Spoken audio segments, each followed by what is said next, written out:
अस्सलाम वालेकुम। कैसे हैं आप सब? उम्मीद है आप सब खैरियत से होंगे। आज हम एक टॉपिक कवर करेंगे और उसकी एक एग्जांपल करेंगे, फिर एक नेक्स्ट टॉपिक कवर करेंगे, उसकी एग्जांपल करेंगे। जी, आज का जो टॉपिक है वो रैबिट्स एंड फिबोनिक नंबर्स पे है। ये टॉपिक है, ये सिंपली इसमें क्या क्या गया है वो थोड़ा सा ओवरव्यू जो है इसमें आपको रैबिट्स की लाइफ प्रोडक्शन सिस्टम से रिलेट कर दिया गया है, उसको फिबोनिक नंबर से। मींस कि रैबिट की एग्जांपल को यूज करते हुए फिबोनिक नंबर आपको जनरेट करके दिखाया गया है, जैसे फिबोनिक नंबर की रियल लाइफ एग्जांपल आपको बताई गई। और इसके बाद इसकी दूसरी एग्जांपल भी, मैथमेटिकल एग्जांपल भी करके दिखाई गई है। नेक्स्ट टॉपिक भी है जो हमने कवर करना है, होमोजीनियस इक्वेशन, जो कि रेफरेंस रिलेशन हमारे पास जब कॉम्प्लेक्स रूट आती है तब। जी, पहले हम करते हैं रैबिट एंड फिबोनिक नंबर्स। जी, rabbits, consider this problem which are originally posed by Leonardo, also known as a Fibonacci। ये जो है कंसिडर जो हम प्रॉब्लम कर रहे हैं, ये जो है ये सबसे पहले जो पेश की थी वो लियोनार्डो ने की थी, और उसको हमने कह दिया फिबोनिक का।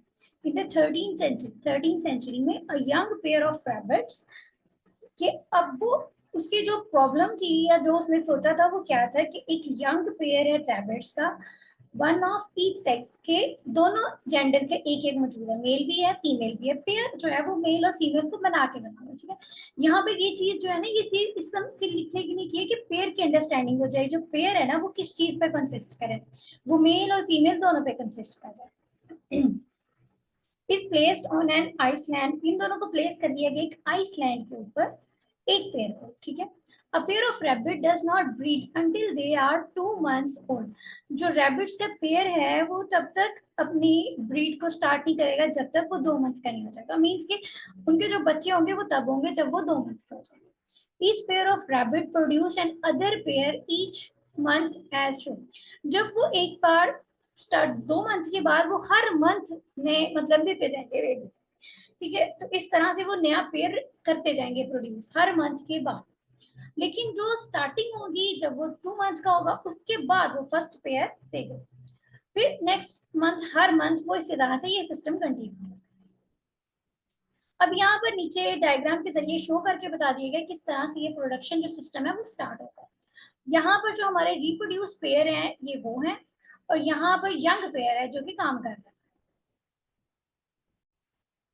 ये जो पेयर है ये रिप्रोडक्शन का है, जिनकी जो कम से कम जो है ना वो एटलीस्ट इनकी 2 months ओल्ड है, और ये जो है ये लेस देन 2 months ओल्ड, मतलब 2 month से कम यंग पेयर है। इसके बाद reproducing young only total months, और ये पेयर्स, ये भी पेयर सारे। सबसे पहले जो ये एक पेयर है जो कि आइसलैंड पे सबसे पहले पहुंचा है, ठीक है, जिसको रखा गया है आइसलैंड पे इस पेयर को, इसकी एज है अभी 1 month के बाद। तो ये टोटल हमारे पास यहाँ पर एक ही यंग पेयर है, क्योंकि यहाँ पर कोई नया पेयर प्रोड्यूस नहीं आया, तो टोटल एक पेयर। अब नेक्स्ट मंथ हमने फिर नोट किया तो वहां पे सिर्फ एक ही पेयर है और 2 months हो गए, क्योंकि ये कंडीशन है कि ये 2 month से पहले जो है ये इनका रिप्रोडक्शन सिस्टम स्टार्ट नहीं है। तो रिप्रोड्यूस पेयर है 0, टोटल हमारे पास यंग पेयर जो है वो भी एक ही है। अच्छा, नेक्स्ट जो है अब वो 2 month का हो गया तो वो एक पेयर को न्यू प्रोड्यूस करेगा। अब इस पेयर ने मिलके एक पेयर को प्रोड्यूस कर दिया, तो हमारे पास 3 month जब कंप्लीट हुए, हमने नोट किया 3 month में, तो हमारे पास एक नया पेयर प्रोड्यूस हुआ, वो ये वाला पेयर जो न्यू प्रोड्यूस हो गया। दिस पेयर जो है ये हमारा न्यू प्रोड्यूस हो गया। अच्छा, इसके बाद अब देखिए हमारे पास जो रिप्रोड्यूस पेयर है वो एक है, और जो यंग पेयर है, जो हमारा यंग पेयर था वो 1 है, और ये टोटल हमारे कितने हो गए जी? 2 हो गए।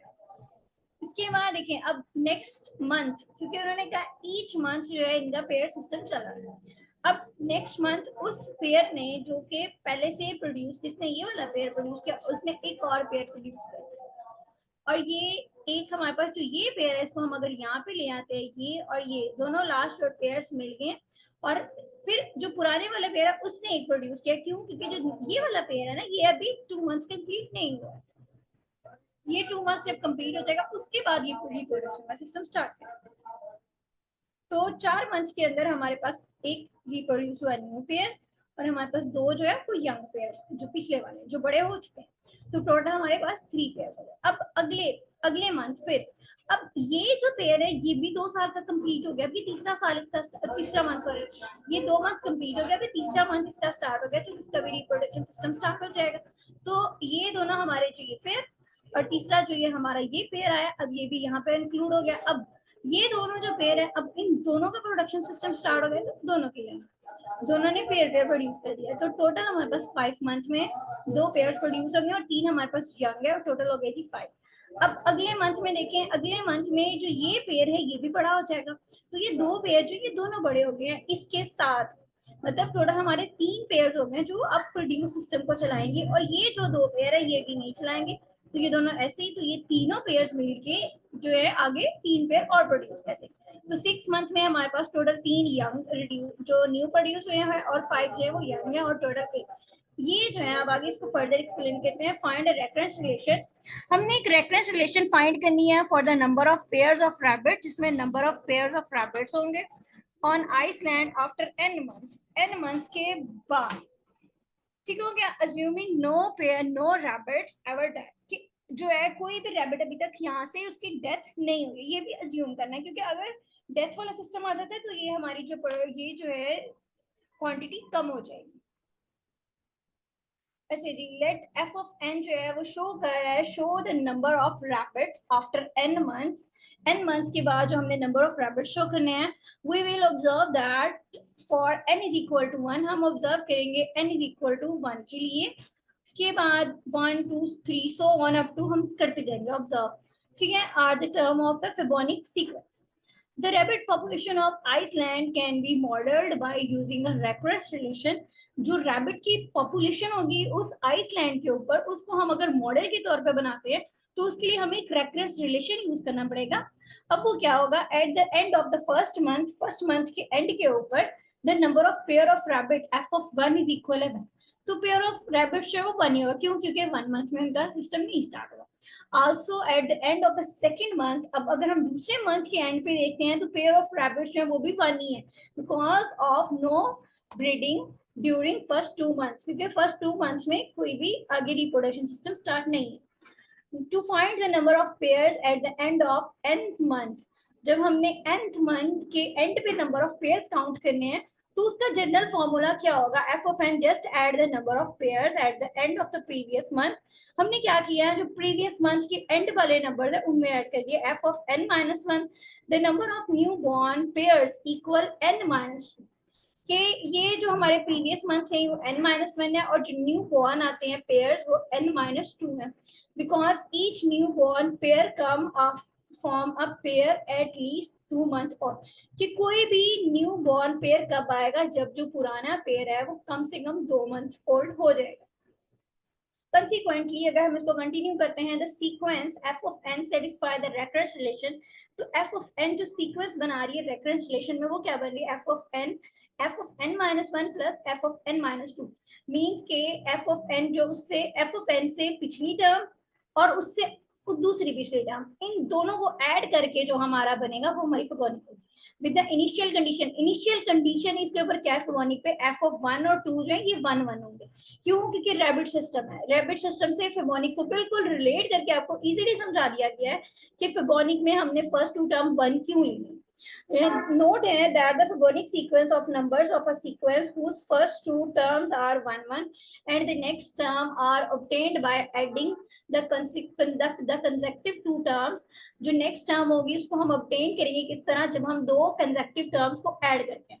The above example of pairs of rabbits satisfy the Fibonic sequence of the number, कि जो हमने ऊपर एग्जांपल पढ़ी है Fibonic sequence जो rabbits वाली pairs की, ये सेटिस्फाई करिए हमारी फिबोनिक सीक्वेंस ऑफ नंबर्स को।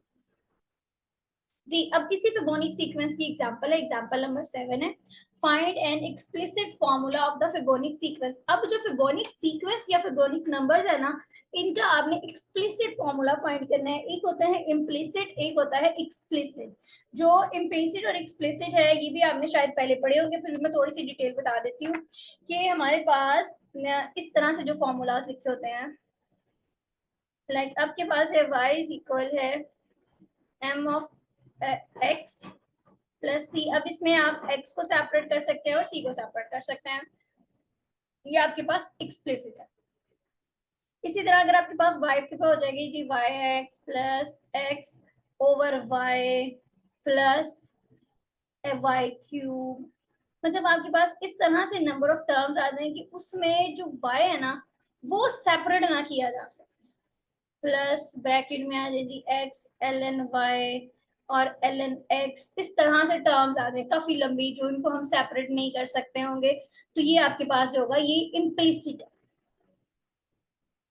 और ये आपके पास एक्सप्लिसिट, जिनको आप जिसमें आप वेरिएबल्स को इजीली सेपरेट कर सकते हैं, वो आपके पास एक्सप्लिसिट है। जिसमें आप वेरिएबल को इजीली सेपरेट नहीं कर सकते, वो इम्प्लिसिट। तो we know that the sequence of Fibonic numbers satisfy the recurrence relation, जो recurrence relation को ये satisfy करे Fibonic sequence, वो है f of n is equal to f of n minus 1 plus f of n minus 2 और f of n minus f of n minus 1 minus f of n minus 2 is equal to 0 जी। And also अब इसी recurrence relation को arrange किया just के term जो है दूसरी साइड पे लिए, and also satisfy the initial condition, और इसके ऊपर जो इनिशियल कंडीशन है वो क्या है कि f of not is equal to 0 और f of 1 is equal to 1। Here अब इसकी हम डिग्री देखेंगे, तो डिग्री किस तरह से, जिस तरह हम पहले लेते हैं maximum term minus minimum term is equal to, तो degree of the relation is n minus 2 is equal to 2। तो इसकी डिग्री हमारे पास 2 आ गई। Therefore the characteristic equation is, अब डिग्री 4 आ गई है तो हमने इसी इक्वेशन में ही वैल्यूज पुट करनी है, जिस तरह से यहाँ पे f है, हमने यहाँ पे r power n minus r power n minus 1 minus r power n minus 2 is equal to 0, n is equal to 2 आप पुट करेंगे तो आपके पास ये इक्वेशन आ जाएगी जी। तो कैरेक्टरिस्टिक इक्वेशन इज दिस। अब कैरेक्टरिस्टिक इक्वेशन से हमने निकालनी है रूट्स। तो रूट्स निकालने के लिए देखिए, अब यहाँ पे क्वाड्रेटिक फॉर्मूला के अलावा कोई फॉर्मूला यूज नहीं होगा, क्यों, क्योंकि यहाँ पे हम इसकी पेयरिंग नहीं कर सकते, ना ही हम इसकी फैक्टर्स बना सकते हैं। तो हम यहाँ पे क्वाड्रेटिक फॉर्मूला को यूज करेंगे। क्वाड्रेटिक फॉर्मूला आपको याद होगा, minus B plus minus square root B square minus 4ac over 2a। तो हमने वही फॉर्मूले को यूज करना है जब हम y को फाइंड करने के लिए या x को फाइंड करने के लिए फॉर्मूला यूज करते थे। इसी तरह से हमने यहाँ पर भी यही फॉर्मूले को, सॉरी x को फाइंड करने के लिए, अगर x टर्म में है तो हम x को फाइंड कर लेते हैं, अगर y जो है हमारे वो टर्म में है तो y फाइंड कर लेंगे। तो using the quadratic formula r is equal है, हमने b के साथ जो टर्म है वो -1 है, plus minus square root minus B square minus 1 square मतलब B square minus 4 a term 1 है, c टर्म ओवर 2a। तो हमारे पास just the characteristic roots are, तो हमारे पास जो है ये दो रूट्स आए। Hence the required solution is given by, तो जो हमारा required solution आ गई, जो r की वैल्यूज आ गई है, हमने उनको पुट कर दिया। हमने इससे जो इक्वेशन बन रही है f of n is equal है k1 first term n plus k2 second term power n, इसी तरह से आपने रेफरेंस रिलेशन बनाई हुई है सारी पीछे। तो अब हमने यूज क्या करनी है, by using the initial condition, by using initial condition in 1। तो इनिशियल कंडीशन क्या है, f of not is equal to 0 means n is equal to 0 put करेंगे तो ये टर्म जो है ये 0 हो जाएगी। Putting n is equal to 0 given f of 0 is equal है k1 प्लस k2। देखें इसकी पावर में n है तो यहाँ पे 0 पुट करेंगे, ये पूरी टर्म 1 हो जाएगी, ये भी पूरी टर्म 1 हो जाएगी, और ये वाली f ऑफ n जो है ये f ऑफ नॉट हो जाएगी, और f ऑफ नॉट क्या है वो 0 के इक्वल है, तो ये टर्म भी 0 के इक्वल। यहाँ से हमें क्या मिलेगा, यहाँ से हमें वैल्यू मिल जाएगी कि k1 इज इक्वल है माइनस k2। ये थोड़ा सा नोट कर लेनी है आपने। उसके बाद हमारे पास जो सेकंड इनिशियल कंडीशन है वो दे दी गई है, f ऑफ 1 इज इक्वल है 1। इसको भी हम यूज करते हैं जी। f of 1 is equal to 1 है, इन इक्वेशन 1 में पुट करेंगे तो n इज इक्वल टू, हमने 1 पुट किया है, हमने इस इक्वेशन में n is equal to 1 put कर दिया, तो f ऑफ 1 इज इक्वल है k1 पावर 1 और k2 पावर 1। अब हमारे पास ऊपर से रिलेशन से हमें ये मिल रहा है कि जो k1 और k2 हमें ये रिलेशन एक मिला हुआ है। इसके अलावा f ऑफ 1 जो है वो इज इक्वल होगा 1 के, तो हमने f ऑफ 1 को 1 पुट किया। Solving the 2 and 3 simultaneously we get, अगर हम इस इक्वेशन में k2 की जगह पे k1 की ही वैल्यू को पुट करेंगे या k1 की जगह पे k2 की वैल्यू पुट करेंगे, उसको सॉल्व करने के बाद हमें ये वैल्यूज ऑब्टेन होंगी। putting the value of k1 and k2 equation 1 gives the required solution as, अगर हम इन वैल्यूज को पुट करते हैं जो हमारे पास रिक्वायर्ड सोल्यूशन आएगा वो ये आ जाएगा, ठीक है। k1 और k2 की वैल्यूज को हमने पुट कर दिया रिलेशन में। नेक्स्ट टॉपिक है solving the homogeneous recurrence relation with the complex root. जब हमारे पास जो होमोजीनियस है उसके अंदर कॉम्प्लेक्स रूट आती हैं, तो हमने वो जब रेकरेंस रिलेशन को हम सॉल्व कर रहे हैं, कॉम्प्लेक्स रूट आएंगे तो उसको हम फर्दर कैसे सॉल्व करेंगे वो देखते हैं, वो किस तरह से करेंगे। While solving a recurrence relation, we may face a characteristic root as a complex root. In such situation जो हमारे पास कैरेक्टरिस्टिक रूट है वो कॉम्प्लेक्स रूट भी होगी। इस तरह की सिचुएशन में it is sometime convenient to express such roots in trigonometric form. जो इस तरह की रूट्स होती हैं इनको ट्रिग्नोमेट्रिक फॉर्म में जब हम शो करते हैं तो वो हमारे लिए कन्वीनियंट नहीं है। नेट के लिए r इज इक्वल है alpha plus iota beta be the characteristic root. ये जो है हमारे पास कैरेक्टरिस्टिक रूट होगी। देन देयर मस्ट बी, तो यहाँ पे मस्ट बी है रूट जो कि इज इक्वल है alpha minus iota beta, because complex root always appear in a conjugate pair. अच्छा, अब यहाँ पर जो है ना, अब कॉम्प्लेक्स रूट कॉन्जुगेट पेयर क्या है, ये रिलेशनशिप भी देखें। ये एग्जांपल नंबर 7 को देखते हैं। एग्जाम्पल नंबर 7 को जब हमने सॉल्व किया है, जब हमारे पास जब भी क्वाड्रेटिक रूट से निकलती है ना, क्वाड्रेटिक फॉर्मूला से रूट्स निकलती हैं, तो वो दो निकलती है, ठीक है। और वो जो होती है, क्योंकि हमारे पास एक्स स्क्वायर वाली जैसे आर स्क्वायर वाली टर्म है, तो ये दो निकले। तो ये अगर तो हमारे पास इसमें यहाँ पे माइनस आ जाता तो ये होता था ना, तो ये कॉम्प्लेक्स रूट बन जानी थी। ये हमारे पास इस तरह से कॉम्प्लेक्स रूट बन जानी थी। तो जब भी कॉम्प्लेक्स रूट बनती है तो उसके साथ में प्लस माइनस दोनों टर्म्स आती हैं। अगर एक टर्म आ रही है तो उसकी कंजुगेट टर्म भी मस्ट इंक्लूड होगी, because complex root always pair in a conjugate pair. अब पेयर्स जब भी होंगी ये कंजुगेट पेयर्स में होंगी। We write the solution of the reference relation as follow. हमने इस रेफरेंस रिलेशन का जो सॉल्यूशन है वो नीचे इस तरह से लिखेंगे कि ए एन, अब देखिए इसमें दो है, एक हमारे पास आर है अल्फा प्लस अयोटा बीटा के लिए, और एक है आर इज इक्वल है अल्फा माइनस अयोटा बीटा के लिए। दोनों के लिए सॉल्व करते हैं। तो आर मॉड पावर एन, जिस तरह से हम करते आए हैं, तो अयोटा बीटा के लिए जो हमारे पास होगा A cos N theta plus B sine N theta plus A power A mod R power N और C cos N theta minus T sine theta, ये इसके लिए माइनस के लिए और ये प्लस के लिए। वेयर आर जो है हमारे पास वो क्या आ रहा है, वो हमारे पास इस तरह से आ रहा है। अगर आर जो है वो मैग्नीट्यूड है और थीटा जो है वो एंगल है हमारे पास। एंगल जो आपने अभी आर्क ऑफ जी पढ़ा होगा, आर्क ऑफ जी की डिटेल में नहीं जाते, angle simply angle theta. A N is equal है आर मॉड और A cos N theta plus B sine N theta plus C cos N theta minus T. अब हम इनको कंबाइन कर सकते हैं क्योंकि कॉमन ही करने हैं, और ये ए बी सी डी ये हमारे पास सिंपली कॉन्स्टेंट्स हैं। तो हमने इसको इस तरह से कंबाइन कर दिया, टेकिंग हमने कर लिया ए प्लस सी इज इक्वल है सी ए एज अ वन कांस्टेंट, हमने इसकी जगह पे एक कांस्टेंट ले लिया, और b minus D is equal है b as a one constant, ये भी हमने कांस्टेंट ले लिया।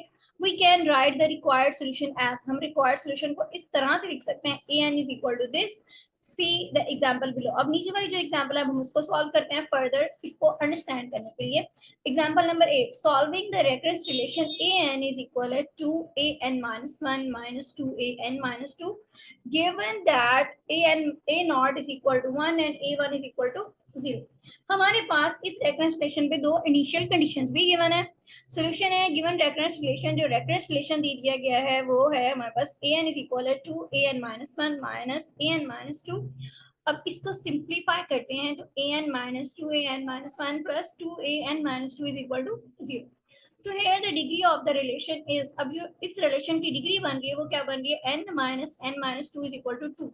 सिंपली डिग्री फाइंड करने के लिए maximum term minus minimum term, तो ये हमारे पास आ गई। Therefore the characteristic equation is, अब यहाँ से सेम उसी तरह से जिस तरह हमने प्रीवियस एग्जांपल में किया, हमने कैरेक्टरिस्टिक इक्वेशन को बिल्ड कर लिया using the quadratic formula. Quadratic formula को जब हम यूज करेंगे इसको सॉल्व करने के लिए हमें क्वाड्रेटिक फार्मूला यूज करना पड़ेगा, क्योंकि दूसरी तरह से हमें इसकी टर्म्स नहीं मिल रही, हमें इसके पेयर्स नहीं मिल रहे हैं आर। तो हम यहाँ पे देखें जब भी क्वाड्रेटिक फार्मूला को यूज करते हैं तो मेजॉरिटी टाइम जो पॉसिबिलिटी होती है वो कॉम्प्लेक्स रूट आने की होती है। तो ये जो हमारी रूट्स आ गई हैं तो ये कॉम्प्लेक्स आ गई है, वन प्लस माइनस एयोटा मतलब दो रूट्स है। तो जो करेक्टरिस्टिक रूट्स आ रही हैं आर को वन प्लस एयोटा और आर वन माइनस एयोटा। अब यहाँ पे हम आर फाइंड करते हैं तो आर हमारा किस तरह से होता है, फर्स्ट हमारे पास ये जो दोनों टर्म्स हैं इनका मैग्नीट्यूड लेना होता है। तो वन का मैग्नीट्यूड वन है और एयोटा का मैग्नीट्यूड वन है, क्योंकि स्क्वायर टर्म है प्लस माइनस दोनों के लिए स्क्वायर रूट टू, और थीटा जो होगा वो tan इनवर्स इन दोनों के साथ जो कोएफिशिएंट है वो आपके पास आ जाएगा जी pi by 4। Has the required solution is, तो जो रिक्वायर्ड सॉल्यूशन होगा वो हमारे पास इस तरह से बन जाएगा कि alpha A N is equal square root two power N one plus cos N pi over four plus B sine N pi over four up to, ये इक्वेशन नंबर 1 बनी।